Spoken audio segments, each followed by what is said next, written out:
So, what's up? So, meron sa ating nagdala ng EcoSport. Babae ang may-ari nito. Hindi niya sa atin nakuha to, pero matagal niya nang gamit ng EcoSport. Ganda ng EcoSport niya. So, wala pa siyang nagagastos dito na kahit ano sa EcoSport niya. Since then, biruin mo napakatibay. Don't get me wrong, maraming nagsasabi ang Ford sira. Nasa sa kanila yon. Nabili kasi nila ng sira yun. So, try mo yung Ford.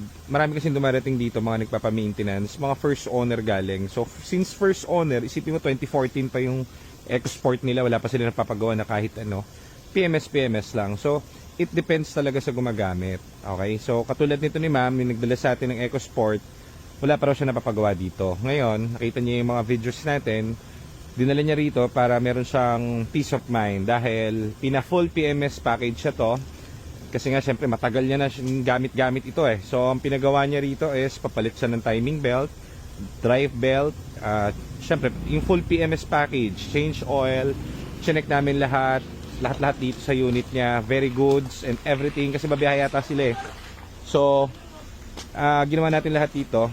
Ngayon pwede niya na ibiyahe ito at napakatahimik na nung makina niya. Wala na ako marinig, very goods. So okay to. So wala naman tong issue ng overheat tong unit ni ma'am. Wala lang, gusto lang niya ipa full PMS. So syempre kami, dahil tinignan namin yung odometer niya, so 93 lang naglalaro yung temp niya. So check namin kung wala pang aircon to So check namin kung ano yung mga kailangan nitong unit niya. Nag-advise kami na syempre above na yung sa kilometer niya. At since wala pa naman siya napapagawa dito since ever, palitan namin lahat ng belts. Timing belt, drive belt, lahat ng klase ng belt, pati sintro ni Judas. Ayun si Aljon. John! Thank you very much, boy. Ho! Nagbablog ako, hindot ka. Ayan. So, teka lang, balik ko ulit sa temp at tinitignan ko yung temp na ito Pipick upin na rin ngayon to. Matagal kasi ang ang retiming.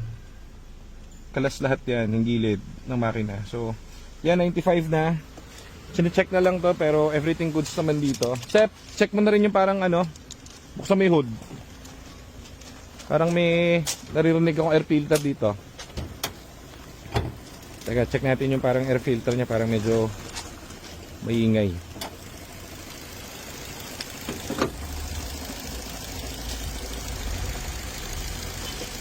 Air filter.